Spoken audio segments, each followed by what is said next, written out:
普通本科生，工资也就几千块，能有受够啊！兄弟们，你们敢信吗？一个男生准备了整整3天3夜的惊喜，在全市最豪华的西餐厅定了靠窗的位置，桌上摆着999朵红玫瑰，还有一枚价值不菲的钻戒。他满怀期待的等着女朋友来，心里想着他看到这些惊喜时会露出怎样幸福的笑容。为了准备今天这个约会，林凡可是拼了命了。他连续加班1个月，没日没夜的干活，省吃俭用攒下来的钱全砸在这个纪念日上了。99朵玫瑰太普通，他咬牙选了999朵。钻戒不是最顶级的，但也是他在预算范围内能找到的最好的。为了这个特殊的日子，他还特意提前半个月请假，精心策划每一个细节，就为了让苏倩倩感动，让她知道自己是真心爱她的。可结果呢？现实给了他一记响亮的耳光。餐厅门口传来高跟鞋的脆响，苏倩倩挽着一个穿名牌西装的富二代走了进来。那富二代长得人模狗样，脸上挂着得意的笑容，搂着苏倩倩的腰，生怕别人不知道这女人是他的。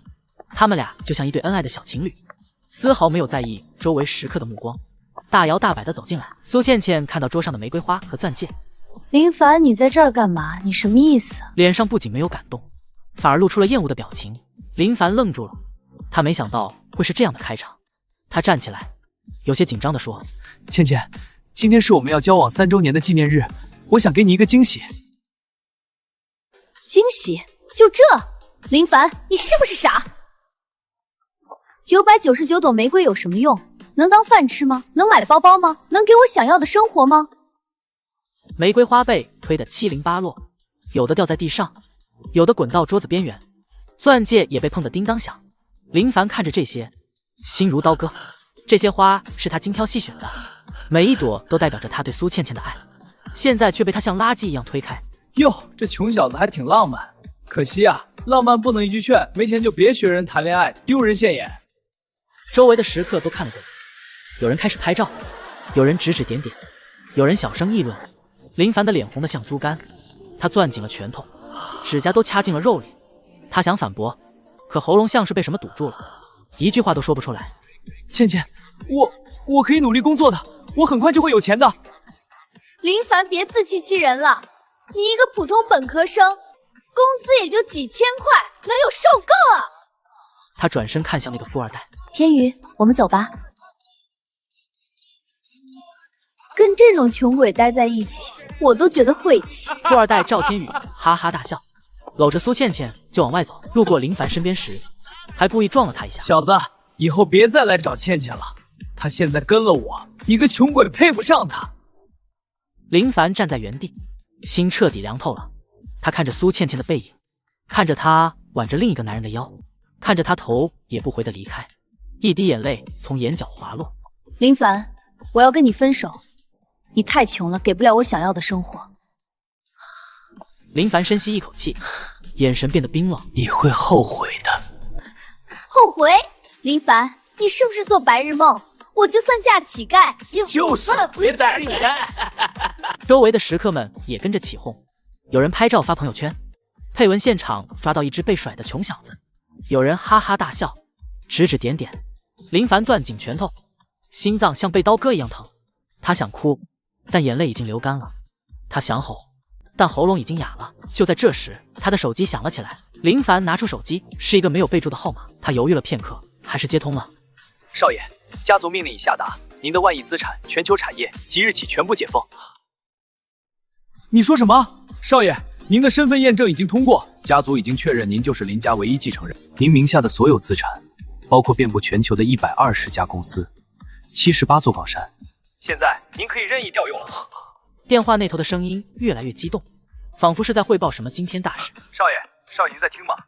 家族总部已经派出私人飞机来接您，预请尽早做好准备。林凡的大脑嗡的一声，彻底傻了。万亿资产，我知道了，全球产业，继承人，他只是个普通本科生啊，哪来的什么万亿资产？刚才还嘲笑他的食客们，一个个张大了嘴巴，不敢相信自己的耳朵。赵天宇脸上的嘲讽僵住了，苏倩倩的表情也变得古怪。你骗人的吧？赵天宇结结巴巴地说。林凡平静地看了他一眼，没有说话。他拨通了另一个号码。喂，是我。10分钟内，我要这家餐厅所属集团破产。另外，把刚才嘲讽我的人所有资料发给我。是。说完，林凡挂断电话，整个餐厅陷入了死一般的寂静，所有人都屏住了呼吸，不敢相信刚才听到的话。赵天宇愣了一下，随即哈哈大笑：“你装什么装？演戏呢？还让我爸公司破产？你以为你是谁啊？”苏倩倩也嗤笑：“林凡，你少在那儿装神弄鬼，就你这穷小子，能让我家天宇破产？做梦吧你！”周围的人也跟着起哄，觉得林凡是在做白日梦。一个穷小子怎么可能一句话就让集团破产？这简直太荒谬了。就在这时，赵天宇的手机疯狂炸响，他拿出来一看，是他爸打来的。喂，爸。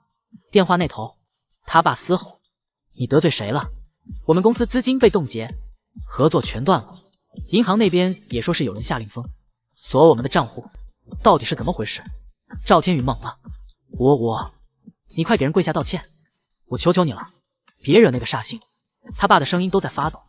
那人说10分钟内要让我们破产，现在才过去3分钟，公司股价已经跌停了，所有银行都停止了我们的贷款，所有合作伙伴都在解约，再这样下去，我们全家都要完了。赵天宇当场腿软，手机从手里滑落，啪地一声摔在地上，他的脸瞬间变得煞白，浑身颤抖，双腿发软，差点站不住。下一秒，餐厅老板冲进来，满头大汗，脸上写满了惊恐：“对不起先生，是我们有眼不识泰山。”他扑通一声跪在林凡面前：“您一句话，我们立刻关门，全场死寂。”所有人都瞪大了眼睛，不敢相信眼前这一幕。刚才还嚣张的赵天宇脸色瞬间煞白，双腿发抖，差点跪下。苏倩倩脸上的得意直接僵住，嘴巴张得老大，一句话都说不出来。林凡看着他们，眼神冷得像冰：“刚才不是很嚣张吗？继续啊！”赵天宇跪在地上，不停地磕头：“林少，林神豪，林祖宗，我错了，我真的错了，求您放过我们吧。”苏倩倩也跪下来，眼泪直流：“林凡，我错了，我真的错了，你原谅我好不好？”林凡冷笑：“刚才你们甩我脸的时候，怎么没想过今天？”他转身就走，留给众人一个高冷的背影。好戏才刚刚开始。林凡走出餐厅，站在街边，夜风迎面吹来，但他丝毫不觉得冷。他的手机又响了，这次是家族总部打来的：“少爷，您的私人飞机已经到达机场，我们现在就来接您。”林凡点头：“好，我等着。”不到5分钟，一排黑色的劳斯莱斯幻影停在餐厅门口，10几个黑衣保镖齐刷刷下车，对着林凡弯腰：“少爷，请上车。”这些劳斯莱斯每一辆都价值上千万，车队整齐划一，场面震撼无比。路过的行人纷纷驻足观看，拿出手机拍照，议论纷纷。这哪里是普通人的阵仗，分明是顶级大佬出巡。赵天宇和苏倩倩从餐厅里追出来，看到这一幕，彻底傻了。劳斯莱斯，私人飞机，少爷，他们脑子一片空白，完全无法理解眼前发生的一切。苏倩倩浑身发抖，她意识到自己刚刚扔掉的不是穷小子，而是她这辈子都攀不上的顶级大佬。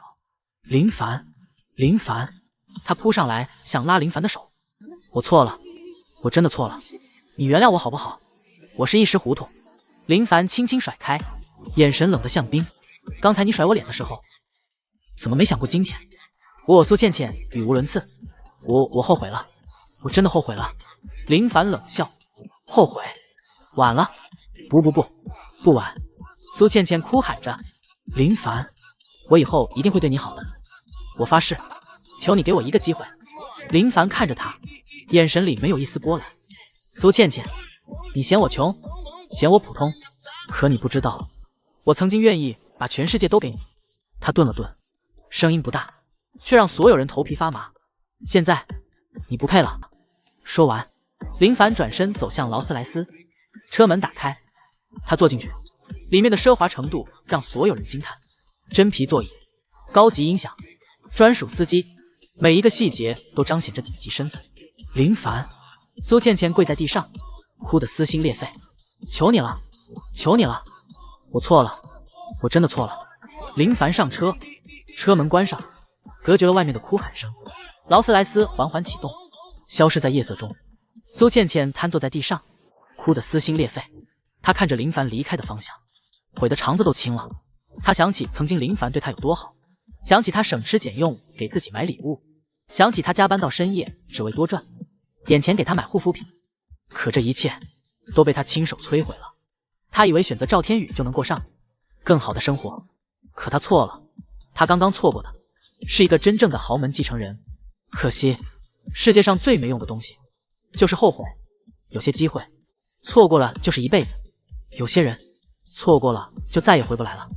第二天，林凡没有立刻享受生活，而是回到了自己的大学——华夏大学，他的母校。曾经，他在这里被嘲笑、被排挤、被看不起，同学嫌他穷，老师对他冷淡，校霸更是经常欺负他。他记得清楚，自己在这里受过的每一次委屈。今天，他回来了。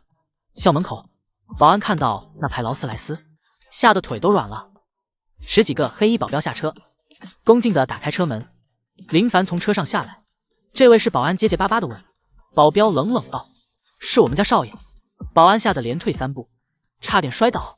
他这辈子见过有钱人，但从来没见过这种排场的。这车队，这保镖，这气场，分明是顶级大人物啊！他赶紧拦住想要拍照的学生，生怕惹了麻烦。林凡走进校园，周围的学生都看呆了，他们议论纷纷，猜测林凡的身份。这人是谁啊？排场这么大，好像是林凡以前我们系那个穷小子。怎么可能？他怎么可能有这种排场？就在这时，校长迎了出来，点头哈腰，态度恭敬到极致。林少，您来了，欢迎欢迎。学生们都看傻了，校长这么尊敬的人，到底是谁啊？林凡淡淡道：“张校长，好久不见。”校长连忙陪笑：“是啊是啊，好久不见。林少今天来，有什么吩咐？随便看看。”林凡道。校长连忙点头：“好，我陪您转转。”林凡走在校园里，回忆起曾经的点点滴滴。记得大一的时候，他没钱买电脑，只能去图书馆用公用电脑，结果被几个富二代嘲笑，说他穷酸，说他这辈子只能当个底层打工仔。记得大二的时候，他参加社团活动，因为没有名牌衣服，被拒之门外。那可是他准备了好久的机会，就这么没了。记得大三的时候，他勤工俭学，在食堂打工，结果被同学嘲笑，说他丢人现眼，说他一辈子翻不了身。林凡深吸一口气，把那些不愉快的回忆都压在心里。他告诉自己，那些曾经看不起他的人，现在都会付出代价，不是因为他要报复，而是因为这就是现实。你永远不知道，你面前的普通人，未来会变成什么样的人。就在这时，当年欺负他的校霸张强从远处走来，他看到校长对着林凡点头哈腰，吓得躲在角落不敢出声。当年张强经常欺负林凡，抢他的生活费，撕他的书本，还多次当众让他难堪，是林凡学生时代的噩梦。张强心想，完了完了，林凡怎么跟校长这么熟？他不会是来报复我的吧？他开始后悔当年欺负林凡了，可现在后悔已经晚了。林凡走到张强面前，停下脚步。张强，好久不见。他淡淡道。张强吓得浑身发抖，差点跪下。林凡，怎么不认识我了？林凡嘴角勾起一抹冷笑。认识认识，怎么不认识？张强连忙陪笑。兄弟，以前是我不懂事，您别跟我一般见识。林凡淡淡一笑，没事，我记着呢。一句话让张强脸色惨白，双腿一软，直接跪在地上。周围的同学们都看呆了，他们不明白，曾经嚣张跋扈的校霸怎么突然就跪了。只有林凡知道，这一切才刚刚开始。那些曾经看不起他、欺负他的人，都会为他们的傲慢付出代价。而今天只是一个开始。学校举办创业大赛，礼堂里座无虚席，各路创业者上台展示项目，评委们认真聆听，时不时提出问题。轮到班长王伟上台，他拿着项目 PPT， 紧张的声音发抖。各位评委好，我的项目是……评委们听完，一个个摇头。项目一般，没前途。一个评委直接打断他：是啊，这种项目市面上太多了，没有竞争力。另一个评委附和：王伟绝望了，他准备了好久，熬了无数个通宵，才做出这个项目。可现在，连一个愿意投资的人都没有。台下的观众开始窃窃私语，有人嘲笑，有人同情，更多的人是看热闹的态度。王伟的脸涨得通红，恨不得找个地缝钻进去。台下，曾经跟王伟一起嘲笑林凡的同学们，一个个露出幸灾乐祸的表情。班长，你的项目怎么这么烂啊？就是，还创业呢，做梦吧你！王伟站在台上，眼泪都快掉下来了。他想起当年是如何嘲笑林凡的，想起当年是如何看不起林凡的，现在轮到他被所有人看不起，这种感觉太难受了。就在这时，林凡站了起来，这个项目我投1个亿，全场炸锅。什么？1个亿？林凡疯了吧？这项目值1个亿吗？所有人都惊呆了，包括评委们，包括王伟。王伟愣在原地，半天不敢相信。他看向林凡，眼神里全是感激和恐惧。林凡淡淡道：“我不是帮你，我只是告诉你，以前你对我爱答不理，现在我让你高攀不起。”王伟浑身一颤，他想起曾经是如何嘲笑林凡的。记得大一的时候，林凡没钱买衣服，只能穿校服，王伟当众嘲笑他，说他一辈子只能穿破烂，还说跟他这种人做同学丢人现眼。记得大二的时候，林凡想参加社团活动，王伟联合几个同学硬生生把他挤了出去，理由是林凡太穷，会拉低社团的档次。记得大三的时候，林凡勤工俭学，王伟到处说他穷酸，说他只能当个底层打工仔，这辈子翻不了身。现在林凡一句话投了1个亿，王伟跪在地上不停地磕头：“林少，我错了，我真的错了，求您原谅我。”林凡冷冷地看着他，没有说话。林少，王伟哭喊着：“我以后一定对您好，求您别放弃我。”林凡转身离开，留给众人一个高冷的背影。林凡，王伟哭着追上去，却被保镖拦住了。他跪在地上，悔得肠子都青了。曾经，他嘲笑林凡，看不起林凡，觉得林凡这辈子不会有出息。可现在，林凡轻轻松松拿出1个亿，而他还在为1分钱发愁，这种差距太大了，大到让他绝望。可惜，一切都晚了。那些曾经嘲笑林凡的人，现在都会为他们的傲慢付出代价。而今天，只是一个开始。林凡没有回头看王伟一眼，他不需要这些人的忏悔，他要的是让他们知道，曾经看不起的人，现在他们连仰望的资格都没有。林凡回到公司，坐在顶楼办公室，看着窗外的城市夜景。他刚刚回到母校，就让当年看不起他的人吃尽了苦头。现在，他要处理另一个麻烦，赵天宇，这个曾经羞辱他的富二代，现在肯定在想办法求饶。果然，不到半小时，秘书敲门进来：“林少，赵家人在公司楼下，说是要见你。”林凡皱眉：“见我？不见。”可是秘书犹豫道：“他们带了全家，跪在楼下，说是要给您道歉。”林凡冷笑：“让他们跪着吧，什么时候跪够了，什么时候滚。”秘书点头：“是。”楼下，赵天宇全家跪在地上，不停地磕头：“林少，求您放过我们吧。”赵天宇的父亲哭喊着：“我们真的知道错了。”周围的上班族们纷纷围观，议论纷纷：“这不是赵氏集团的老板吗？怎么跪在这儿啊？听说得罪了什么不得了的大人物，活该！谁让他们平时那么嚣张？”赵天宇跪在地上，悔得肠子都青了。他想起了自己是如何嘲笑林凡的，想起了自己是如何羞辱林凡的，现在一切都报应在他身上。曾经的他开着豪车，住着豪宅，觉得自己就是天，可现在他跪在地上，像条狗一样祈求别人的原谅。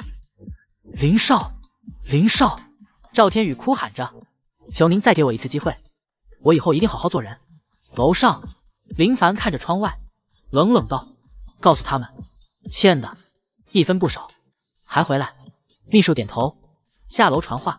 半小时后，赵氏集团破产的消息传开，赵家的房子车子全部被收走，银行账户也被冻结。曾经嚣张跋扈的人，一夜之间沦为乞丐。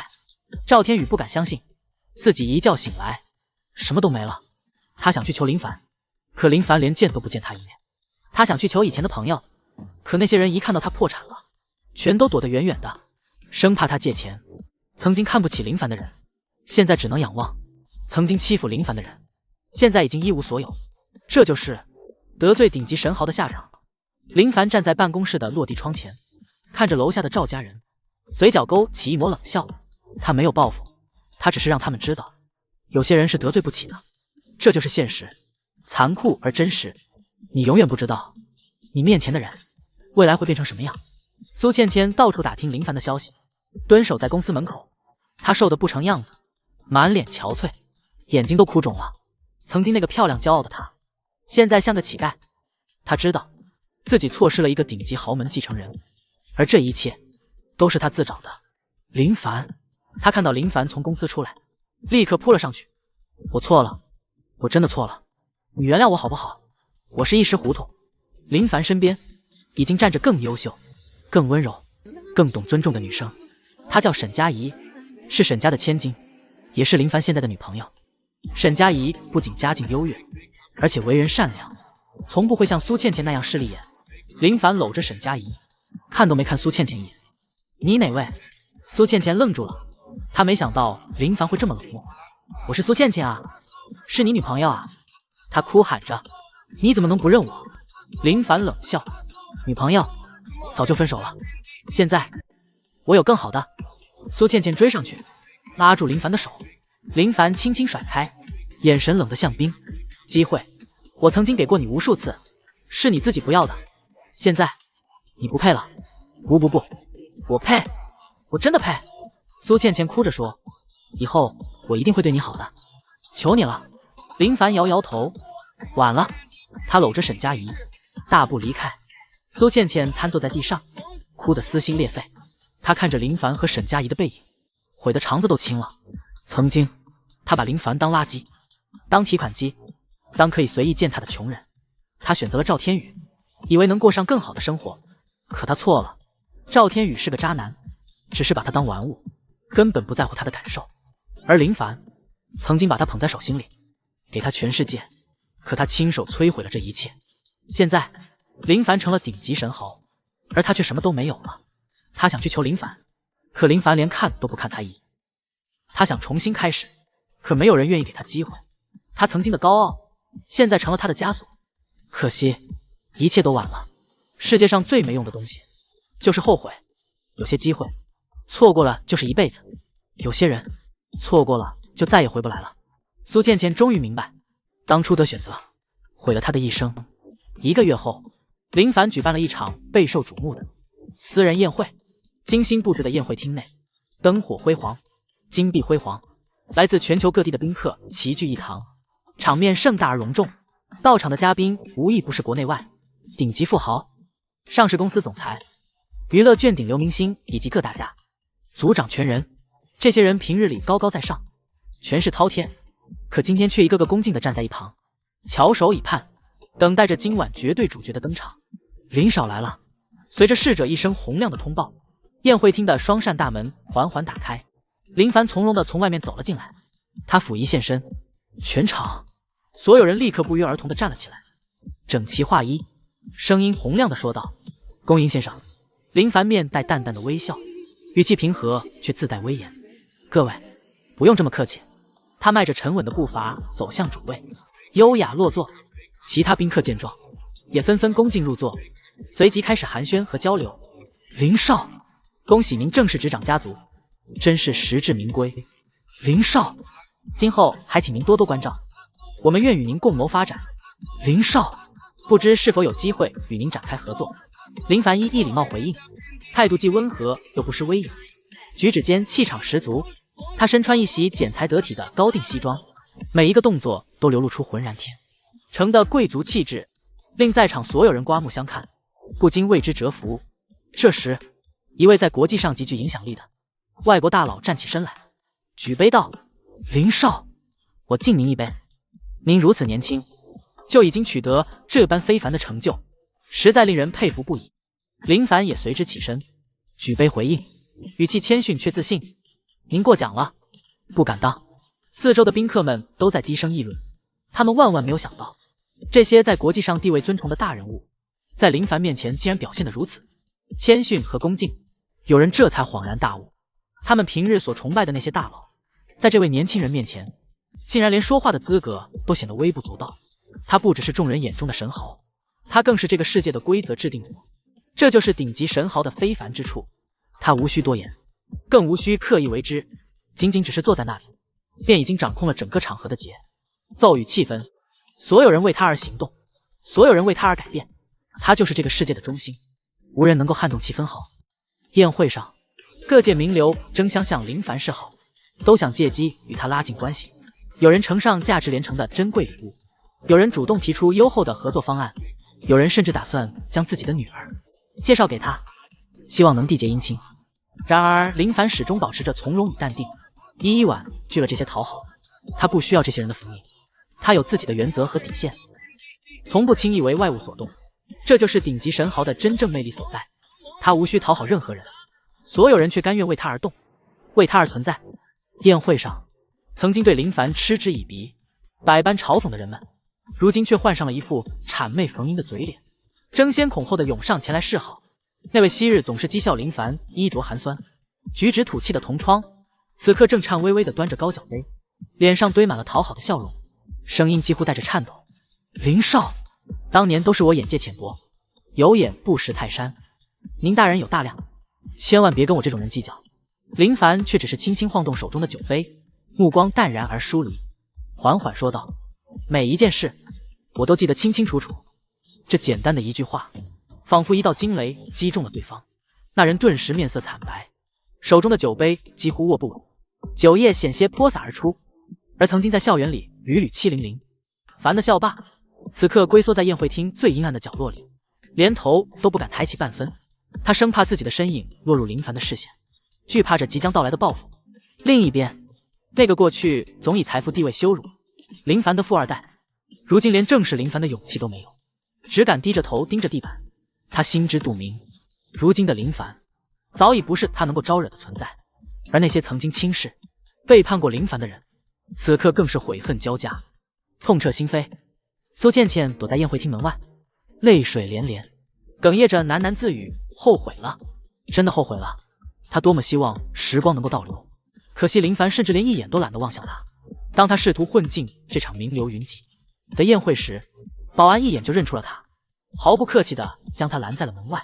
他只能站在璀璨灯光照不到的阴影里，听着场内传来的欢声笑语，独自一人泣不成声。林凡端坐于主位之上，冷眼扫视着场上众生相，嘴角扬起一抹若有若无的讥讽。往事如潮水般涌上心头，那些被轻蔑的眼光刺痛的瞬间，那些被嘲讽言语击垮的日子，那些在无人角落默默吞咽的委屈。而如今，一切终于彻底扭转。他用实力证明了价值，用成就回应了所有质疑。他不再是他人眼中的窝囊废、穷小子，而是能够屹立巅峰、俯瞰众人的存在。这并非报复。林凡的声音平静却铿锵有力：“我只是在夺回本该属于我的尊严。”他蓦然举杯，面向全场宾客，朗声说道：“来，共饮此杯。”霎时间，满场宾客齐刷刷起身，恭敬举杯回应。林凡将杯中酒一饮而尽，随后将空杯重重置于桌上。低调从不代表懦弱，忍让更不意味着无能。当神豪终于揭开平凡的面具，整个世界都要为之震颤俯首。宴会终了，林凡望着那群曾经践踏过他尊严的人，内心却异常平静。他不再需要苍白的道歉，也无谓虚伪的忏悔。他唯一要做的，就是让所有人看清，他林凡从来都不是他们臆想中可随、易拿捏的对象。他有着不容玷污的骄傲，不可逾越的底线，不容侵犯的尊严。而那些曾经轻视他、伤害他的人，终将付出应有的代价。今夜仅仅只是一个开始。宴会结束后，林凡独自站在酒店顶楼的观景台，静静俯瞰着脚下繁华都市的璀璨夜景。万家灯火如星河倾泻，车流穿梭似金线之景，整座城市仿佛被点亮的光之海洋，绚烂而辉煌，一切都显得如此美好而梦幻。曾几何时，他不过是个遭人白眼的穷小子，被前女友当众羞辱分手，被富家子弟肆意嘲讽，被周围所有人轻蔑忽视。他仍清晰记得，自己曾为了节省几块钱地铁费，甘愿徒步数站路回家。曾为买一件像样的衣服，反复比价，盘算整整1周的开支，更曾为了给当时的恋人准备一份生日礼物，彻夜加班攒钱，累得眼皮都睁不开。而如今，他已是站在财富顶端的顶级神豪，手中握有万亿资产，掌控全球多个核心产业，影响力无远弗届。他可以轻易买下整座城市，能够左右世界经济动向，也能决定千万人的命运轨迹。这一切转折，恍若一场不可思议的梦。从被无情抛弃的那一刻起，他的人生彻底翻转。万亿财富，滔天权势，无数人的敬畏与追随，全部加诸其身。他用最直接、最痛快的方式向世界宣告：永远不要低估任何一个人。今日你爱理不理的普通人，或许明天就是你永远高攀不起的神。林凡深深吸了一口夜空下的清凉空气，目光穿越霓虹闪烁的城市，望向遥远而深邃的星空。他清楚地意识到，眼前所拥有的仅仅是一个起点，未来他还将踏上更高端的国际舞台，搅动全球风云，铸就真正的神豪传奇。就在这时，手机响起，来电显示是家族总部。林凡从容接通电话，语气平静如水：喂，我是林凡。电话那头传来恭敬而郑重的声音：少爷，向您汇报一件要事，家族长老会已决议，于下月正式召开全球家族大会，届时将公告您为家族唯一继承人，全球各分舵掌权人皆会出席，请您提前做好准备。林凡淡然回应：好，我知道了。结束通话，他再度将目光投向远处流光溢彩的城市，嘴角微微扬起一丝弧度。属于他的时代，此刻才真正拉开序幕。那些曾经轻视他、欺侮他、背叛他的人，都将为他们的所作所为付出应有的代价。而从这一刻起，林凡之名将响彻世界，成为当之无愧的真正的顶级神豪。就在林凡在国内风生水起的时候，海外传来了不好的消息。一家不知天高地厚的海外财团，仗着有点家底，竟然敢抢夺林凡旗下的核心产业。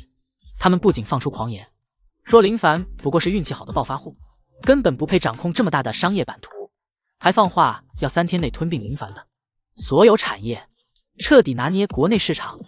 这家财团叫威尔斯集团，盘踞欧洲数十年，在国际上也算是有头有脸的大集团。他们仗着自己在欧美市场的影响力，以为到了华夏就可以横着走，根本不把本土势力放在眼里。威尔斯集团的总裁威廉更是狂妄到极点，他在接受采访时公开表示，林氏集团不过是个暴发户，根本不配在国际市场上立足。我们要用实力告诉他们，什么是真正的商业帝国。消息传到林凡耳朵里，他连眼皮都没抬一下，只随手吩咐了助理一句，告诉威尔斯集团，让他们别太嚣张。助理愣了一下，但还是照办了。可威廉收到消息后，根本不当回事，反而更加嚣张地放出狠话：林凡他是什么东西，让他带着他的小公司滚出市场，别耽误我们发财。林凡知道跟这种人讲道理没用，只能用实力说话了。他拿起电话拨通了家族总部的号码：喂，是我，查一下威尔斯集团的体系，我要知道他们的所有弱点。半小时后，一份详细的报告放在了林凡桌上，他快速浏览了一遍，嘴角勾起一抹冷笑。原来威尔斯集团看似强大，实则外强中干。他们不仅财务造假、偷税漏税，还涉嫌洗钱、非法交易等多项违法行为。更可笑的是，他们内部管理混乱，高层勾心斗角，整个集团就像一座随时会倒塌的危楼。林凡拿起电话，拨通了几个关键号码，通知下去，对威尔斯集团进行全面制裁。我要他们在3天内彻底破产。不到半天时间，威尔斯集团的全球股价暴跌，海外合作方全线解约，核心资金链瞬间断裂。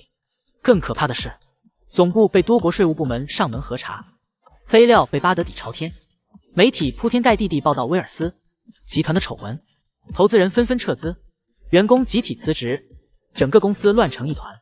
威廉彻底慌了，他从来没见过这么快的崩盘速度。他连夜坐飞机赶来，跪在林凡公司楼下磕头谢罪，哭着求林凡放他一条生路。林少，我错了，我真的错了，求您放过我，我再也不敢了。林凡冷冷地看着他，没有说话。威廉继续哭着：林少，只要您肯放过我，我愿意退出华夏市场，以后再也不敢来了。林凡淡淡道：“在我的地盘，轮不到外人撒野，不服就滚出这片市场。”威廉连滚带爬的离开了，再也没敢踏入华夏一步。而威尔斯集团也因为这次打击，彻底退出了历史舞台。所有想要挑衅林凡的人，都从这件事中学到了一个道理：永远不要惹你不该惹的人。林凡隐姓埋名的时候，家里那些远房亲戚个个势利眼，逢年过节就对他冷嘲热讽，说他没出息，一辈子只能打光棍，连带着林凡的父母都跟着受委屈，甚至在家族聚会上公然排挤他们一家，抢尽他家的体面。记得有一次，林凡一家去参加家族聚会，刚进门就被那些亲戚冷嘲热讽：“哟，小凡来了，还是老样子，穷酸的很。听说你工资才几千块，怎么养活自己啊？我们家小王可不一样，年薪100万，现在可是公司高管。”这些话像刀子一样扎进林凡的心里，可他只能强颜欢笑，不敢反驳。更过分的是，他们把林凡的父母赶到角落里坐，不让他们上主桌，连吃饭都不让他们吃好的菜。林凡的父母忍气吞声，不想让林凡为难，可他们心里的委屈，林凡都看在眼里。如今林凡成了顶级神豪的消息传开，这群势利眼亲戚立马换了副嘴脸，拎着大包小包的礼品堵上门，一口一个好侄儿小凡哥，舔着脸求林凡给安排工作，帮自家孩子铺路，还假惺惺地说以前都是开玩笑，心里一直疼爱着林凡。林凡看着这群虚伪的嘴脸，心里冷笑，当年他们对自己父母冷眼相对，现在想来攀高枝，门都没有。哟，这不是二叔吗？林凡冷冷道：“当年您说我穷酸，说我不配参加家族聚会，现在怎么又来了？”二叔尴尬的陪笑：“小凡啊，当年二叔不是故意说你，不是故意。”林凡打断他：“当年您说我父母不配上主桌，说他们丢人现眼，这些也是不是故意的。”二叔脸色一白，不知道该说什么。林凡继续道：“当年您儿子说我一辈子只能当底层打工仔，说我不配跟你们玩，这些您都忘了吗？”二叔低下了头，不敢说话。林凡站起身，指着门口：“滚吧，带着你们的礼品，滚出我家！以后家族聚会，不许你们再踏入我家门一步。”那些亲戚还想求情，可林凡直接让人把礼品扔出门外，当众细数他们当年的刻薄行径，丝毫不给留半点情面。当年你们对我父母冷眼相对，对我百般羞辱，现在想攀高枝，门都没有。他直接让保镖把这群亲戚轰走。放话以后，家族聚会不许他们再踏入家门一步。这群亲戚灰溜溜的走了，脸都丢尽了。周围邻居看了无不拍手称快，直呼解气。林凡看着他们的背影，心里没有任何波动。他不需要这些虚伪的亲戚，他有自己的底线和原则。那些曾经看不起他父母的人，都会付出代价。而今天只是一个开始。林凡驾驶着他那辆外表低调却价值不菲的豪车，沿着城市的主干道缓缓行驶。原本只是想出门散散心，舒缓一下连日来的工作压力，不料在途经一个繁华的闹市路段时，他突然遭遇了一场精心策划的碰瓷事件。一个身材魁梧的壮汉看准时机，猛地扑向车头，随即躺倒在地，紧紧捂住自己的腿，发出夸张的哀嚎声，声称被林凡的车撞成重伤，并狮子大开口，要求立即赔偿10万元。紧接着，周围迅速围上来几名同伙，他们配合默契，一边起哄一边施压，企图逼迫林凡当场掏钱私了。有人甚至恶狠狠地威胁道：“如果不赔钱，今天就别想离开。”还要把事情闹到警局，让林凡身败名裂，吃不了兜着走。路过的行人纷纷驻足，暗自为林凡捏了一把冷汗。大家都觉得这个看似文雅的年轻人恐怕要吃亏，毕竟对方人多势众，来者不善。然而林凡始终面不改色，显得异常镇定。他丝毫没有理会那群人的叫嚣，只是从容地吩咐助理立即调取行车记录仪的录像，并联系相关路段的管理部门申请监控 footage。 同时他毫不犹豫地拨通了执法部门的电话，简明扼要地说明了现场情况。林少，您别跟他们浪费口舌。一名碰瓷同伙继续挑衅道：“要么现在给10万，要么我们立马报警，让你身败名裂。”林凡闻言只是冷冷一笑，语气中带着几分讥讽：“报警？正合我意。我倒要看看，今天究竟是谁在演戏。不到10分钟，多名执法人员迅速赶到现场，在查看了行车记录仪和路段监控后，执法人员当场揭穿了这个碰瓷团伙的骗局。原来，这伙人早已不是第一次作案，他们专挑繁华路段的高档车辆下手，短短半年内就成功实施数十起碰瓷，涉案总金额高达数百万元。而这一次，他们终于踢到了铁板。不仅如此，林凡还坚持追究对方的全部法律责任。通过法律途径，他让这群以讹诈为生的无赖付出了沉重代价。他们不仅赔光了所有非法所得，还变卖了家产来支付高额赔偿，从此再也无法重操旧业。主犯最终被判处5年有期徒刑，其余从犯也均获刑入狱，整个团伙被一网打尽，彻底覆灭。更令人称道的是，林凡在后续调查中还发现，该团伙背后竟有公职人员充当保护伞。他毫不犹豫，顺藤摸瓜，一举将这些滥用职权、纵容犯罪的腐败官员也全部揪出，并依法移交司法机关处理。这一系列操作直接震动了整座城市，让所有人都清楚意识到，林凡绝不是好惹的，敢在顶级神豪面前耍无赖，简直就是自寻死路。落得如此下场，纯属活该。这件事过后，整个城市的治安状况明显好转，犯罪率大幅下降，再没有人敢轻易招惹这位被仅与实力皆深不可测的大佬。而林凡也因此赢得了广泛的赞誉，大家纷纷称赞他为民除害，回击社会不公，真正展现了一个有担当、有魄力的神豪风范。遭到林凡毫不留情、彻彻底底的拒绝后，苏倩倩不仅毫无反省悔改之意，心底反而滋生出恶毒的念头。她眼睁睁看着林凡身边美女环绕，全是煊赫，内心的嫉妒之火熊熊燃烧，几近陷入疯狂。她无论如何都难以接受自己错失了这样一位顶级的金龟婿，于是竟暗中联络了一帮社会上的小混混，妄图偷拍林凡的私密照片，还编造各种谣言来诋毁他的形象。他妄想凭借这种卑劣的手段逼迫林凡妥协，重新接纳他，甚至还想借谣言敲诈林凡一大笔钱财，做着一夜暴富的黄粱美梦。为此，苏倩倩不惜倾尽其所有积蓄，聘请了专业的狗仔团队，全天候跟踪监视林凡的一举一动。他一心想拍到林凡与其他女性的亲密合照，继而编造出其出轨、滥情等虚假情节，彻底摧毁林凡在社会上的名誉。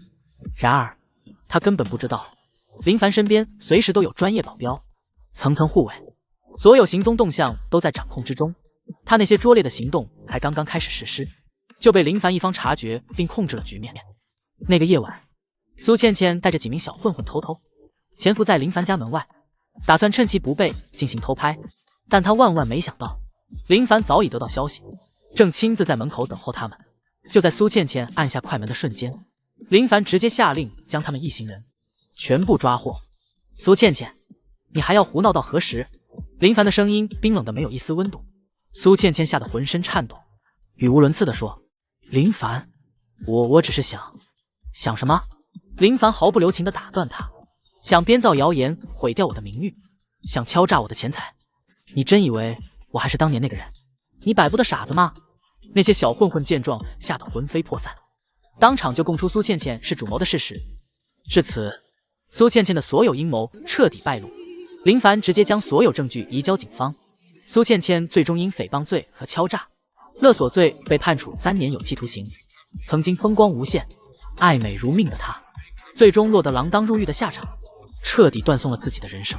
在冰冷的监狱里，她每日以泪洗面，悔恨交加，肠子都悔青了。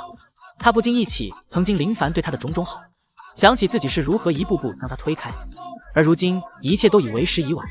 这便是心机深沉的女人不知悔改，作恶多端的必然报应，终究是自食苦果，悔之晚矣。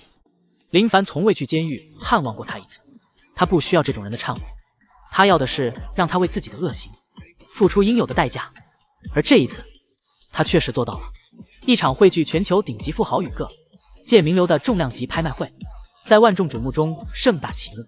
现场陈列的每一件藏品皆价值连城，从文艺复兴时期的传世名画，到稀世罕见的珠宝珍玩，引得在场富豪纷纷举牌，竞价声此起彼伏，气氛一度白热化。每个人都希望借由竞得心仪之宝，彰显自己的财富实力与文化品味。而整场拍卖中最为夺目的，是一件流落海外长达100年的华夏国宝，明代皇帝的御用龙纹玉玺。它玉质温润，雕工精湛，不仅本身价值无法估量，更承载着中华历史的厚重与民族记忆的深情。100年来，无数华人收藏家和爱国人士曾试图迎其回国，却皆因外国藏家的高价阻截而未能如愿。此次拍卖会上，龙纹玉玺再度现身，顿时成为全场焦点。几位西方富豪显然有备而来，不断抬高报价，语气中透出志在必得的傲慢。有人甚至公然出言讥讽中国人哪里懂得这样的文物，他们出不起这个价。这玉玺注定属于西方，句句刺耳，令在场华人愤慨，却又无力反驳。竞拍价格早已飙升至天文数字，远非常人所能企及。就在一名外国富商以为胜券在握，即将落锤之际，坐在后排的林凡从容举牌，直接加价10亿。整个会场霎时鸦雀无声，所有人都不约而同地望向这位语气平淡却一掷千金的东方男子。10亿，有人倒抽一口冷气，这简直是疯了。然而林凡并未迟疑，再度平静加码11亿。原先得意洋洋的外国富豪顿时怔住，他未曾预料这位华人竟有如此雄厚财力，咬牙坚持12亿。林凡面不改色，但淡道15亿。全场哗然，不少人震惊的说不出话。林凡却依旧从容，他坦言，这方玉玺本就属于华夏，今天不过是让他真正回家，无论付出多少，都值得。最终，林凡以压倒性价格成功竞得玉玺，并随即宣布将其无偿捐赠给国家博物馆。这一刻，全场肃然起敬，许多原本态度轻蔑的外国藏家也默默低头，之前的嚣张气焰荡然无存。众多与会者纷纷上前与林凡握手致意，称赞他的气度与格局。媒体争相报道，誉其为华夏之光，网友更是感叹他是真正有名足情怀的顶级神豪。而林凡只站在台上，静静注视着龙纹玉玺，心中波澜不惊。他不在乎虚名与赞誉，只愿以此行动告诉世界，中华已非往日之中华，民族尊严不容挑衅，文化根脉终将回归。林凡上学时，曾有一位恩师对他照顾有加，在他被所有人看不起的时候，只有这位老师相信他，鼓励他，还经常帮他补习功课，补贴生活，是他灰暗时光里的一束光。这位老师叫李老师，是华夏大学的文学教授，为人正直善良，从不以贫富论人。记得大一的时候，林凡没钱买饭，只能啃馒头充饥。李老师发现后，不仅每天给他带饭，还偷偷给他塞钱，让他不要告诉别人。林凡不肯收，李老师就说，这是老师借给你的，以后有出息了再还给我。记得大2的时候，林凡考试没考好，心情沮丧，李老师不仅没有责怪他，反而鼓励他说，失败不可怕，可怕的是放弃，我相信你一定能成功。记得大3的时候，林凡被同学排挤，孤立无援，李老师主动邀请他参加课外活动，帮他融入集体，还跟其他老师说林凡很优秀，要大家多关注他。这些事林凡一直记在心里，他告诉自己，如果有一天自己成功了，一定要好好报答李老师。如今恩师因为学校改制被奸人陷害，不仅丢了工作，还背上了巨额债务，家里生活陷入绝境，走投无路之下，只能四处求人，却处处碰壁。林凡得知消息后，第一时间赶到恩师家中，看到了令人心酸的一幕。李老师住在一个破旧的小区，家里连像样的家具都没有，妻子卧病在床，医药费都交不起。李老师看着林凡，眼泪直掉，老师没用，现在连家都养不活了。林凡心里一阵难受，他握住李老师的手，老师，您放心，我来帮您。第2天，林凡不仅帮恩师还清所有债务，还揪出了背后陷害恩师的小人。原来那个小人叫张强，是李老师的同事，嫉妒李老师的资历和能力，于是勾结叫领导，栽赃李老师贪污，让他身败名裂。林凡直接把证据摆在校长桌上，冷冷道，你是想自己辞职，还是让我让你身败名裂？校长吓得浑身发抖，当场认错。林凡不依不饶，我要你公开向李老师道歉，还要恢复他的职位，赔偿所有损失。校长只能照办。随后林凡出资重建学校，直接任命恩师为校长，让恩师重拾事业，安享晚年。恩师看着如今风光无限的林凡，满是欣慰，直言自己没看错人。林凡，老师一直相信你会成功，现在你做到了，老师为你骄傲。林凡红了眼眶，老师，如果没有您当年的帮助，就没有今天的我。滴水之恩，必当涌泉相报，我永远不会忘记您的恩情。林凡用行动证明，滴水之恩当涌泉相报，他从来不是忘恩负义之人，这份重情重义更是圈粉无数。林凡的商业版图不断扩张，势头迅猛，触及多个领域，不可避免地动了不少老牌资本家的蛋糕。这些老牌资本家们眼看林凡日益壮大，心生嫉妒与不安，于是暗中勾结，密谋设下连环圈套，企图通过做空林凡的公司，窃取核心商业机密，联手将他彻底踢出商业圈，瓦解他一手建立的商业帝国。这些商业对手个个都是经验丰富的老油条，在商场上摸爬滚打几十年，手段极其阴险毒辣。他们精心策划，布下天罗地网，一方面在市场上散布虚假负面消息，另一方面制造各种商业危机，自以为计划天衣无缝，无懈可击，能将林凡彻底逼入绝境，再无翻身之日。他们先是恶意散布谣言，声称林凡的公司存在严重财务造假行为，动摇市场信心，随后又雇人做空林氏集团的股票，引发市场恐慌，林氏集团的股价一度暴跌，投资者们纷纷撤资，公司内部人心惶惶，形势岌岌可危。然而林凡却丝毫不慌，他冷静分析局势，敏锐地察觉到这一切都是对手设下的陷阱，他决定将计就计，静待时机反击。林凡暗中展开周密调查，逐步发现这些对手背后竟还隐藏着更大的势力。原来他们实际上是受境外资本指使，企图通过搞垮林凡这样的话，下企业代表，进一步抢占国内市场，压制本土企业崛起。摸清对方底细之后，林凡乘着布局，一步步引诱他们入局，表面上装作陷入困境，实则早已掌握主动权。等到对方以为胜券在握，准备收网之时，林凡突然反击，直接甩出所有确凿证据，不仅彻底粉碎了他们的阴谋，还借此机会反手吞并了对手所有的公司，彻底清理了商业市场上的这些毒瘤。这一系列操作行云流水，令人叹为观止。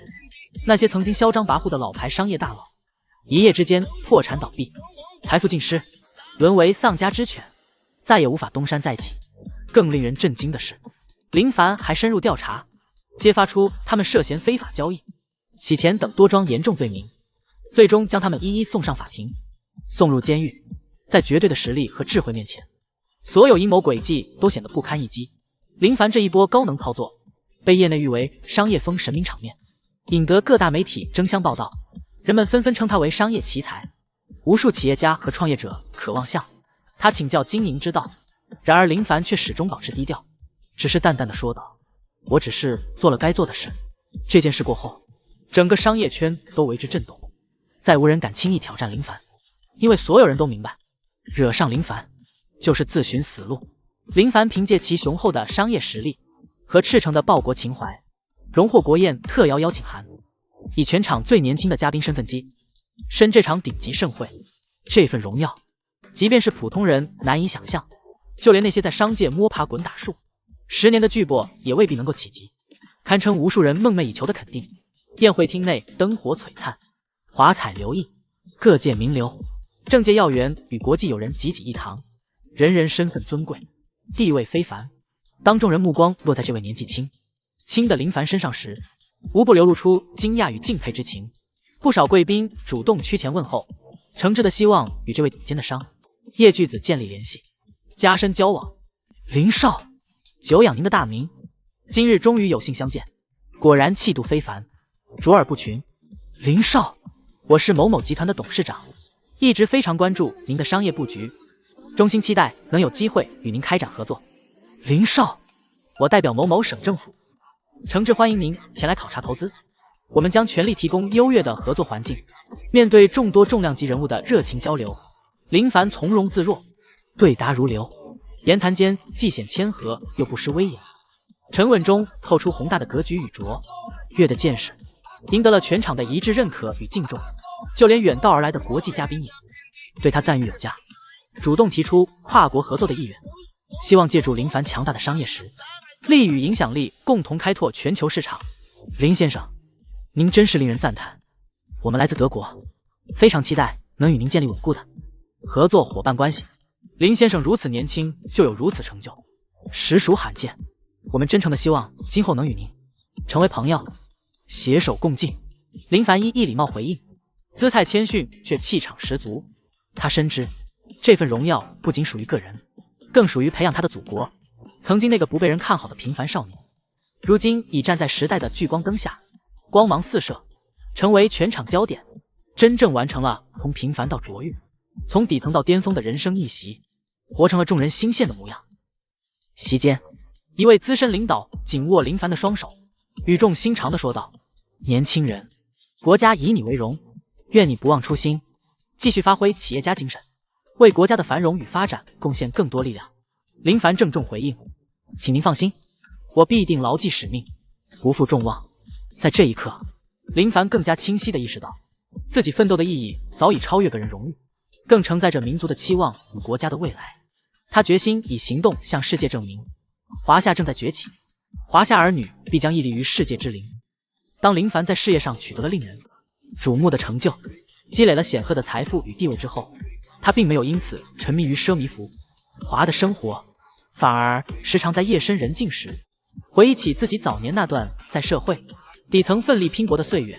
他深深明白普通创业者所面临的艰难与辛酸，那些为了省下几块钱交通费宁愿步行几公里也不坐地铁的日子，那些为了一件打折衣服反复逛遍商场比价半天的经历，甚至是为了送女友一份像样的礼物而不得不连续熬夜加班的夜晚，至今仍清晰地印在他的脑海里，仿佛就发生在昨天。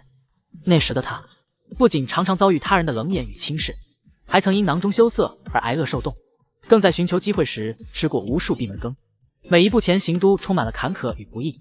如今尽管林凡已经拥有了普通人难以企及的财富和资源，他的内心深处却始终铭记着自己来时的路。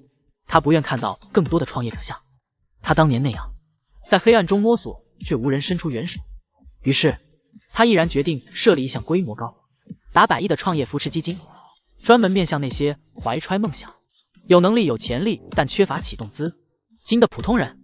无论是致力于乡村振兴的农业创新项目，还是聚焦于前沿科技的研发团队，只要他们的计划扎实可行，初心真诚坚定，林凡都愿意慷慨地提供帮助。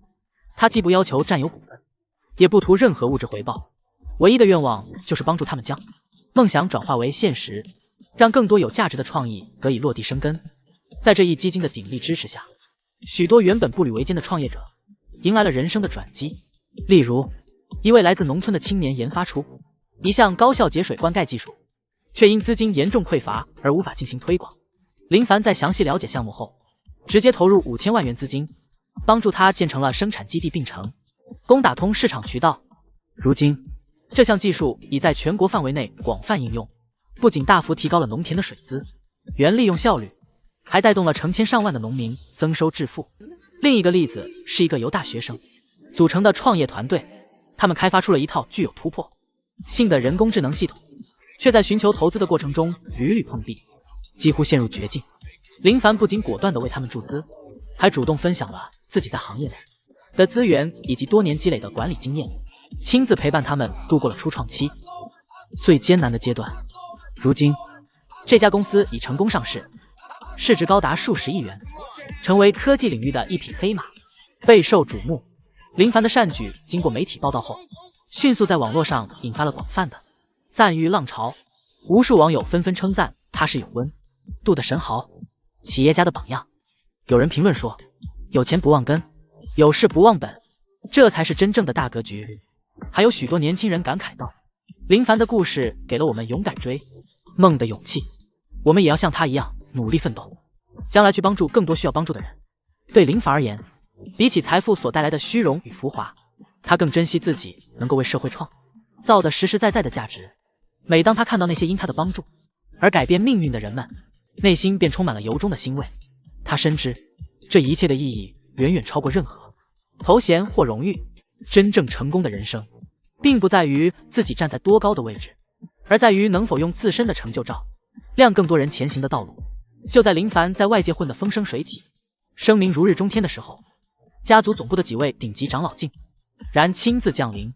他们乘坐私人飞机低调至，却带来了前所未有的排场与气场。整个城市的顶级政商名流闻风而动，纷纷前来恭迎，人群簇拥，豪车云集，场面震撼无比，仿佛整个城市都为之沸腾。这次长老们亲自前来，只有一个明确而重大的目的，正是钦定林凡为家族唯一继承人。他将执掌整个林家万亿级别的庞大家族产业，掌控遍布全球的所有分支势力，成为名副其实的家族掌权人，手握足以影响世界格局的财富与权力。原来林凡当初隐姓埋名离开家族，本就是家族历代传承的历练考验。林家作为传承千年的隐世家族，暗中掌控着全球无数产业与资源，其地位之显赫，实力之雄厚，几乎无人能及。家族自古便立下一条规矩，每一代继承人都必须离开家族庇护，隐姓埋名历练10年，以此考验其是否能够不借助家族力量，仅凭自身能力在外闯出一片天地。林凡自10年前悄然离开家族，以一个普通人的身份融入世俗生活。在这段岁月中，他尝尽了人间的冷暖酸甜，也磨砺出坚韧不拔的意志。他没有依赖家族一分一毫的财力与人脉，完全依靠自己的智慧与拼搏，一步步从一无所有走向事业巅峰，最终累积起万亿身家，完美通过了家族最为严苛的考验。在庄重的家族大会上，大长老肃穆宣布，林凡，从今日起，你正式成为林家唯一的继承人，将掌管家族所有产业与势力，望你能不负众望，带领林家攀登新的高峰，再创辉煌。全场顿时爆发出雷鸣般的掌声，每一位与会者无不为林凡的成就与能力所折服，目光中充满敬佩与期待。林凡站在高台之上，注视着台下的长老与家族核心成员，内心既激动万分，又深感重任在肩。他清楚地意识到，这不仅仅是一份至高的荣誉，更是一份关乎家族兴衰的巨大责任。他郑重回应道，请长老放心，我林凡必定不辱使命，竭尽所能带领林家再创辉煌，延续家族的荣耀。长老欣慰的点头，随后将一枚刻有林家家徽的古朴玉佩郑重交到林凡手中，说道，这是林家祖传的信物，象征着权力与责任，今日正式传承于你，望你珍视此物，不负祖先之托。林凡接过那枚玉佩，只觉得入手沉甸甸的，这不仅仅是一块玉，更是一份承载着家族历史与期望的千钧重担。他暗下决心，定要以实力向所有人证明，他林凡完全配得上这份荣誉，也担得起这份责任。而那些曾经轻视他、欺辱他的人，此生此世恐怕连仰望他的资格都已不复存在。林凡的传奇其实才刚刚揭开序幕。接过家族权柄之后，他的舞台不再局限于一时一地，而是以滔天权势席卷全球。更多强大的对手正在前方等候，更多震撼世界的名场面即将上演。这场高能不断的家族崛起史诗正在持续炸裂展开。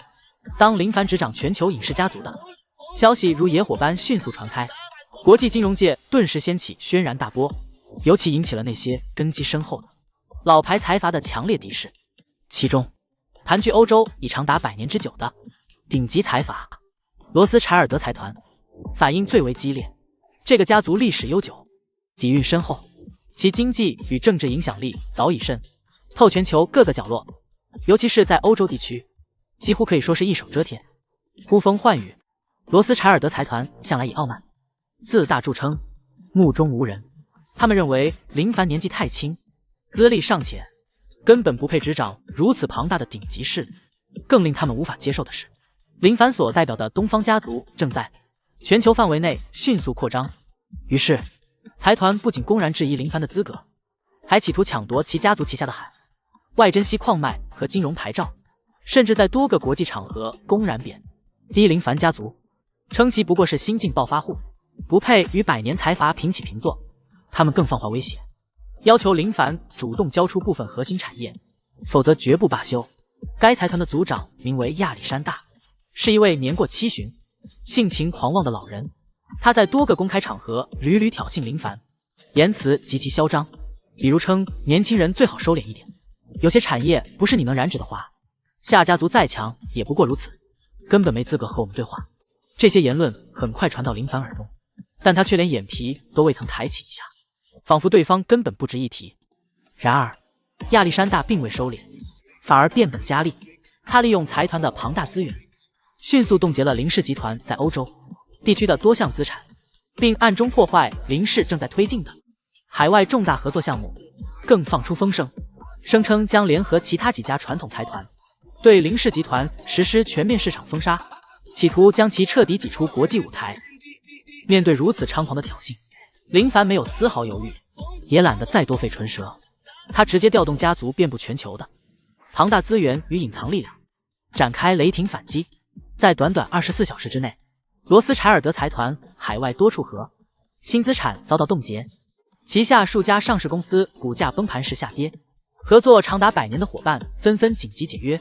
更令对手措手不及的是，林凡以迅雷不及掩耳之势，全盘接管了该财团传承数代的核心产业。而这还只是开始，林凡深入调查，掌握了罗斯柴尔德财团长期参与非法交易、跨国洗钱等一系列严重罪行的铁证，并直接将这些证据移交至多国执法机构。一夜之间，亚历山大从不可一世的财阀领袖沦为国际通缉要犯，整个财团100年基业土崩瓦解，分崩离析。最终，财阀族长亚历山大不得不亲自登门，放下所有尊严与身段，跪在林凡面前苦苦哀求：“林少，是我错了，我真的知错了，求您高抬贵手，放我一条生路。”但林凡目光冰冷，没有丝毫动摇。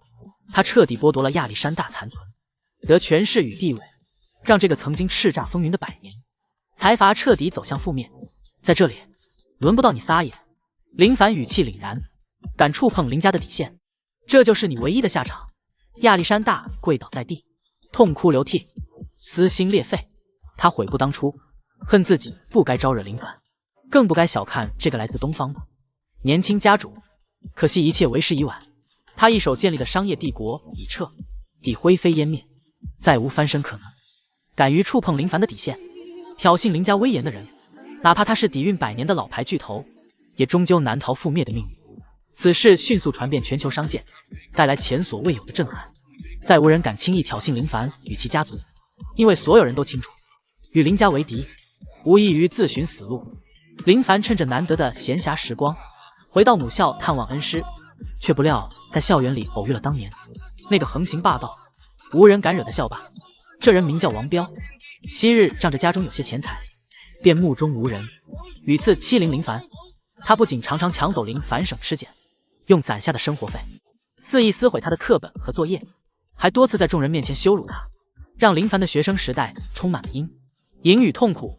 林凡至今仍清晰地记得，有一次他辛苦节省了1个月得生活费，终于攒够钱想买一件新衣服，却被王彪毫不留情地抢走。王彪还当众嘲笑他：“就你这穷酸样，也配穿新衣服？”林凡试图要回自己的钱，却遭到王彪极其一众跟班的殴打，最终倒在地上无力起身。还有一次期末考试，林凡认真答题，王彪却故意撕毁了他的试卷，导致他考试成绩作废。林凡向老师反映情况，可王彪家境富裕，老师对此视而不见，林凡只能无奈重修整整1学期的课程，白白浪费了时间和精力。这些屈辱和伤害，林凡一直铭记在心。他曾经暗暗发誓，若有朝一日自己有能力，一定要让王彪为所作所为付出代价。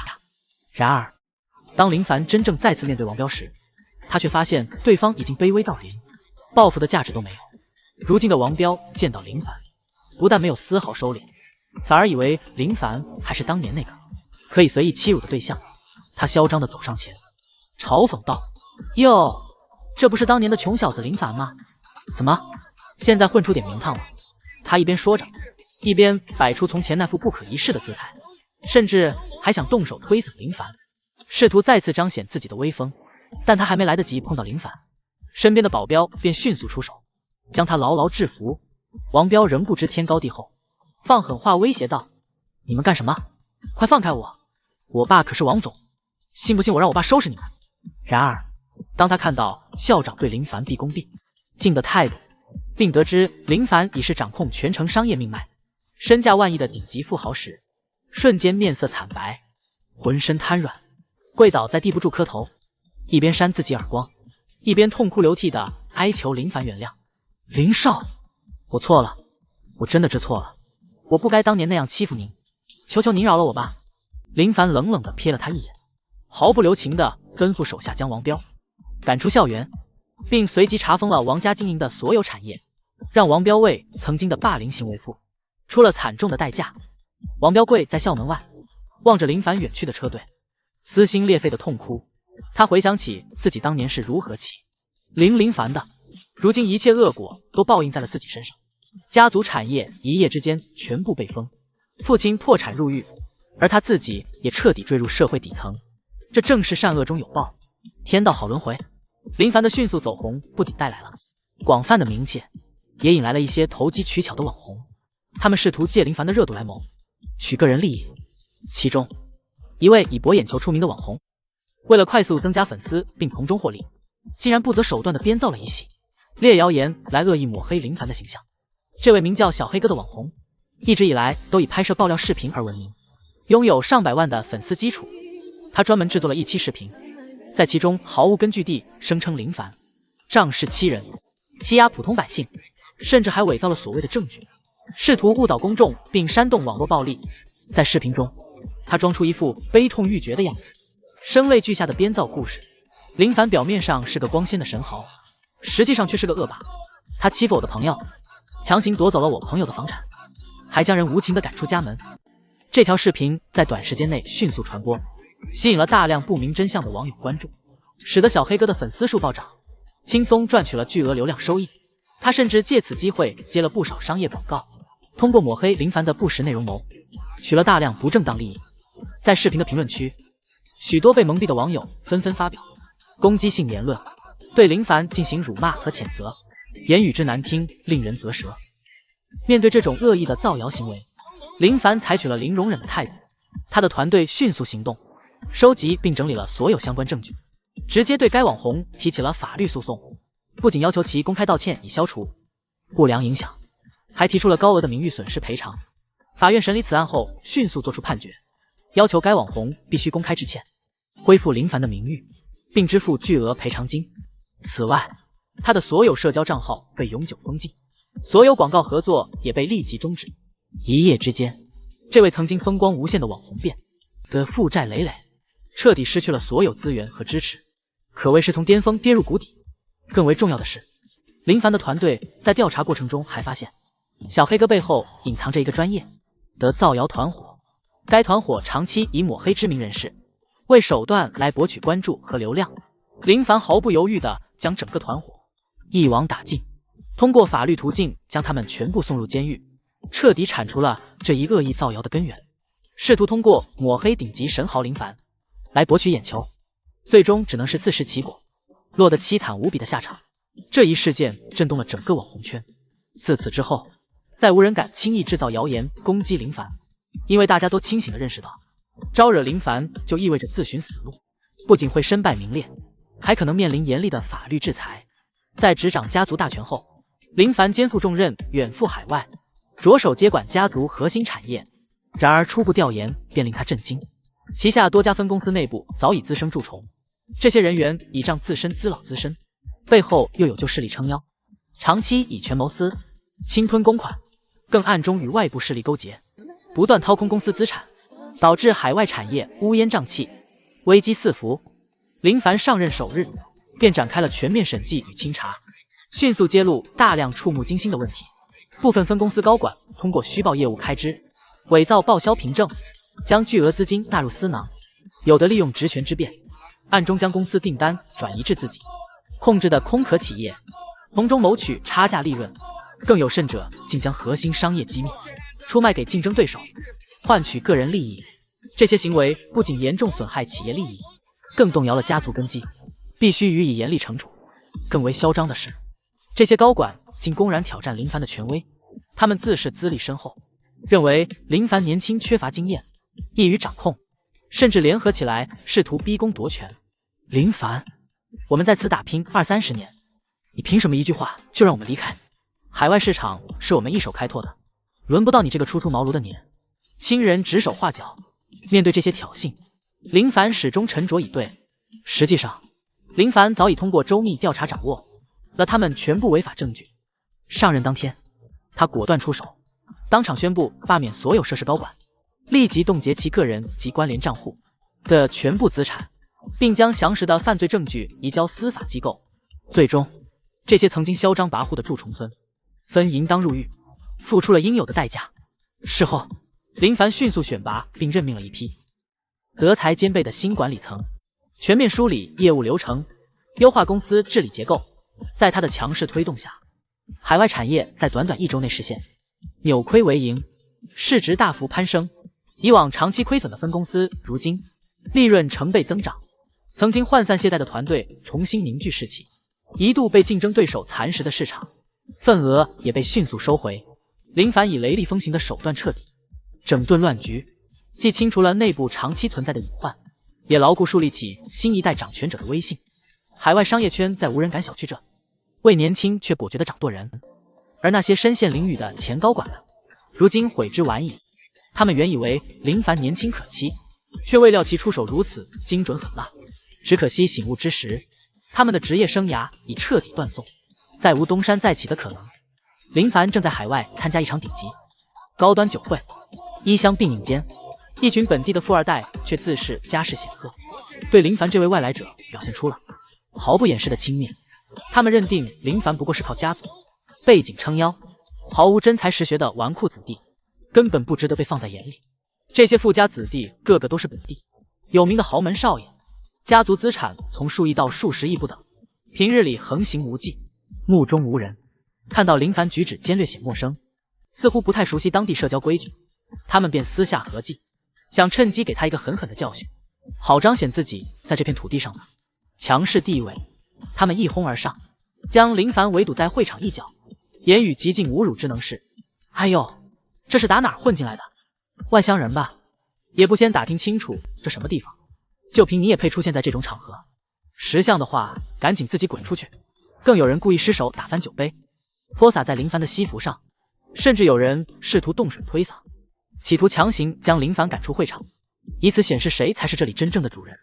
其中一人更是嚣张的叫嚣：“知道老子是谁吗？我爸可是本城首富，敢跟我作对，我让你在这儿寸步难行。”然而他们万万没有料到，眼前这位被他们视作软柿子的男子，实则是全球最顶级的权势人物之一。林凡只淡淡递出一个眼神，随行在侧的保镖便以迅雷步及掩耳之势出手，将这群气焰嚣张的富二代全部牢牢制服。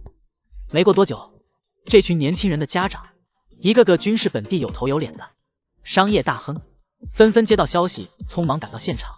他们一见林凡，顿时面色大变，争先恐后的上前鞠躬道歉，并当众严厉训斥自家孩子，生怕林凡的怒火波及整个家族。林少，万分抱歉，是我管教不严。林少，这逆子有眼不识泰山，请您高抬贵手。林少，我回去定当重重责罚，绝不再犯。林凡神情依旧平静，只淡淡开口，便做出了封杀所有挑衅者的决定，立即终止与他们家族的全部商业往来。这一下，这群一向依赖家世横行霸道的富二代瞬间失去了所有屏障，沦为众人耻笑的对象。富二代们彻底懵了，他们从未想到林凡的能量如此之大，轻描淡写一句话就能让他们整个家族陷入绝境。他们痛哭流涕地恳求林凡原谅，但林凡丝毫没有动摇。在真正的绝对实力面前，所谓的地头蛇也不过如同蝼蚁，不堪一击。此事迅速传遍整个上层社交圈，从此再无人敢轻易挑衅林凡。所有人都清醒地认识到，招惹林凡无异于自取灭亡。林凡在海外繁华的街头悠闲漫步，感受着异国的风情与热闹，心中却始终怀着对过往的回忆。就在这时，他的目光不经意间落在一位老人身上。那位老人看上去60多岁，满头银发，面容憔悴，衣着朴素，正独自坐在街边的长椅上休息。林凡的心猛地一跳，因为他立刻认出这位老人不是别人，正是他多年前隐姓埋名落难他相识的那位恩人张大爷。尽管岁月在老人脸上刻下了痕迹，但那张慈祥而坚定的面容，林凡一辈子都无法忘怀。他深深的烙印在他的记忆深处。回想当年，林凡正值人生低谷，身无分文，饥寒交迫，甚至一度饿晕在冰冷的街头。那是一个极其寒冷的冬天，寒风刺骨，林凡被无情的房东赶出住处，无家可归，连一顿饱饭都成了奢望。他蜷缩在街角，以为自己会就这样冻死或饿死，内心充满了绝望与无助。就在这最黑暗的时刻，张大爷恰巧路过，看到林凡的惨状，没有丝毫犹豫，便主动上前关心，并将他带回了自己简陋的家中。老人为他煮了一碗热气腾腾的面条，温暖的不只是林凡的身体，更是他那颗冰冷的心。小伙子，快吃吧，别饿坏了身子。张大爷语气温和，眼神中充满了慈爱。林凡狼吞虎咽地吃完了那碗面，泪水不由自主地流了下来。他哽咽着问道：大爷，您为什么要这么帮我？我连1分钱都还不起您啊。张大爷却只是笑了笑，摆摆手说：谁说我要你还钱了？我看你像是个有困难的好人，能帮一把是一把。年轻人，千万别灰心，人生总有起起伏伏，只要你坚持，将来一定会有出息的。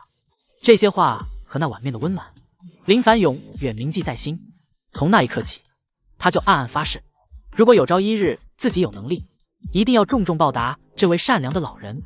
这份恩情不仅成为他奋斗的动力，更化作他人生中最珍贵的记忆。如今时光飞逝，张大爷年事已高，却不幸遭遇家中生意破产，还身患重病，生活变得十分拮据。尽管处境艰难，老人始终不愿麻烦他人，选择独自面对艰难度日。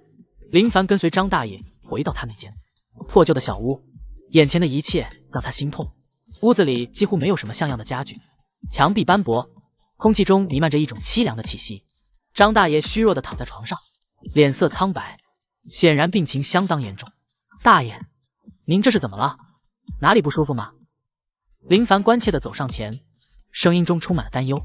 老人微微睁开眼睛，虚弱地回应：年轻人，你是谁啊？我好像不认识你。林凡紧紧握住张大爷的手，眼眶湿润，激动地说：大爷，我是林凡啊，10年前是您救了我，给我饭吃，给我地方住，还鼓励我不要放弃希望，您还记得吗？张大爷愣了一下，仔细端详着林凡的脸，渐渐的，记忆的闸门打开，他认出了这位曾经无助的年轻人，脸上露出欣慰的笑容。是你啊，小伙子，你真的长大了，变得这么有出息了。林凡哽咽着，真诚地说道：大爷，您当年的恩情，我一直记在心里，从没忘记过。现在我有能力了，我来报答您，一定要让您过上好日子。第二天，林凡毫不犹豫地行动起来，他立即联系了当地最好的医院，为张大爷安排了全面的医疗检查和高品质的治疗方案，并聘请了专业的专属护工，全天候贴身照料老人的起居。第3天，不仅如此，林凡还主动帮老人偿还了所有累积的债务，彻底解除了他的经济负担。看到张大爷对生意仍有念想，林凡又出资协助他重启了层。新的生意不仅恢复了原有规模，还进一步扩大经营，注入了新的活力。此外，林凡还为张大爷购置了一套舒适宽敞的豪宅和一辆便捷的豪车，确保老人能够在晚年享受无忧无虑、衣食充足的生活，每一天都过得安心和幸福。张大爷目睹这一切，心中充满了欣慰与感激。他感慨地说：小伙子，当年我只是顺手帮了你一个小忙，从来没想过你会记这么久。你真是个好人，善良又重情义，注定会发财，会成功的。林凡紧紧握住老人的手，眼中闪着泪光，诚恳地回应：大爷，没有您当年的无私帮助，就没有今天的我。是您给了我第2次生命和希望，滴水之恩必当涌泉相报，这是我做人的底线，也是我一生的信念。林凡用实实在在的行动，完美诠释了何谓知恩图报。他的这份深情厚谊和坚定品格，不仅感动了张大爷，更在周围人中传为佳话，赢得了无数人的敬佩与赞赏，真正展现了重情重义的力量。全球顶级科技峰会盛大召开，汇聚全球各国的科技大佬、顶尖精英，众人齐聚一堂，探讨科技发展，争夺项目合作。各路大佬各显神通，都想拔得头筹。这是一场科技界的盛会，也是一场实力的较量。其中几位海外科技巨头仗着技术领先，公然排挤华夏团队，贬低国产科技，还想垄断核心技术，抬高价格，谋取暴利，气焰嚣张至极。华夏科技不过如此，根本没有创新能力。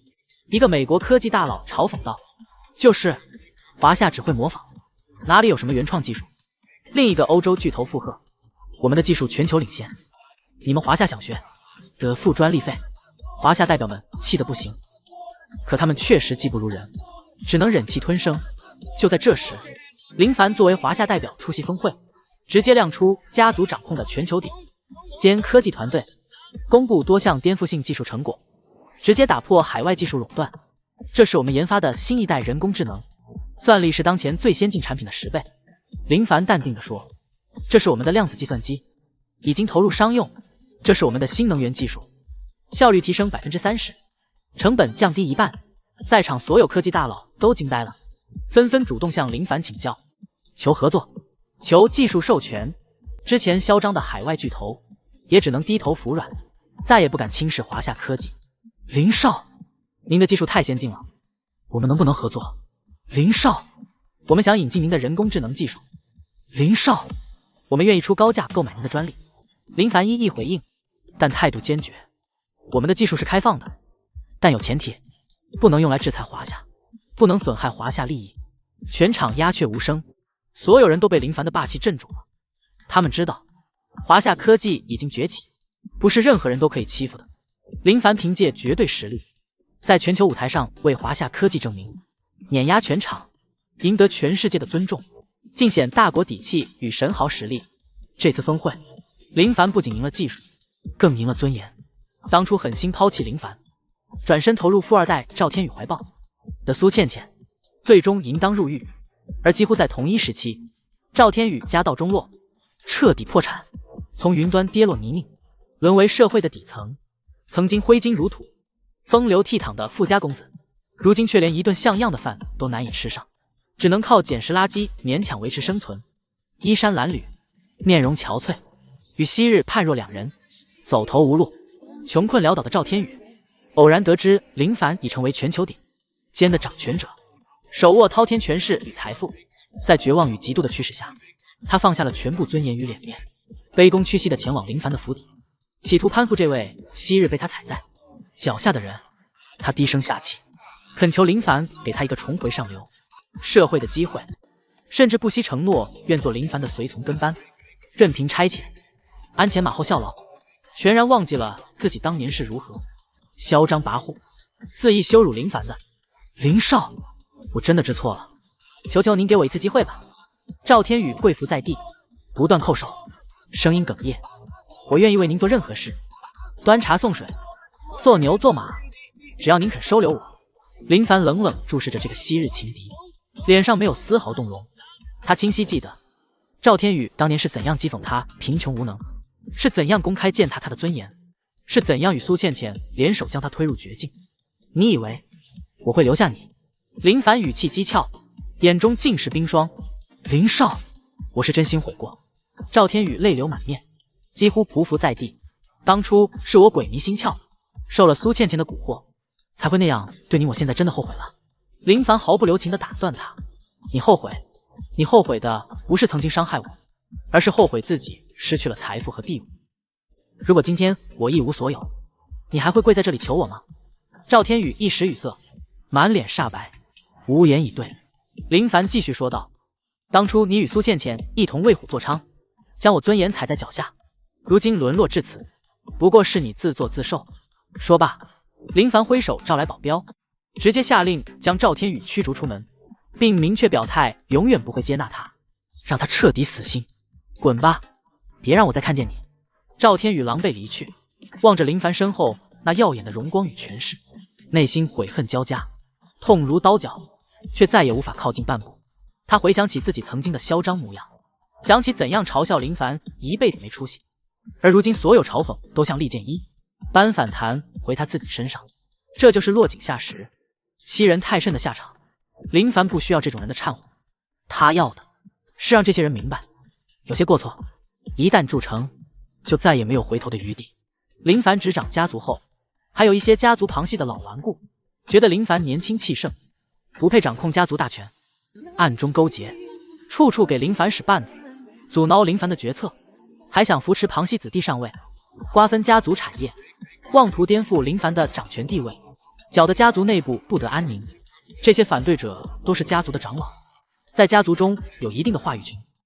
他们看不惯林凡的改革，觉得他太年轻，没经验，会毁了家族。于是他们联手，想要逼宫夺权，把林凡赶下台。林凡，你还是太年轻，不配掌管家族大权。一个长老说：“对，家族产业是我们几代人打拼下来的，凭什么你一个人说了算？”另一个长老附和：“我们提议让林浩当继承人，他比你成熟稳重。”面对家族内部的蛀虫，林凡没有丝毫心慈手软。他知道这些人不是真的为家族好，而是想为自己谋利。如果任由他们胡作非为，家族迟早会垮掉。他拿出这些人谋私乱权、勾结外敌的全部证据，当着所有家族成员的面，将其逐出家族，剥夺所有家族身份与资产，情节严重者直接移交司法部门处置。各位，这是你们贪腐的证据。林凡把文件拍在桌上，你们以为我不知道你们在干什么？中饱私囊，勾结外敌，企图夺权，这些罪名够你们坐一辈子牢了。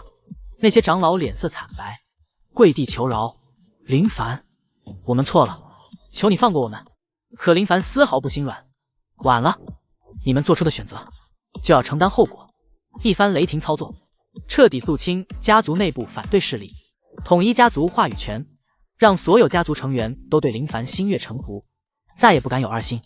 家族势力也因此更加稳固，愈发强盛。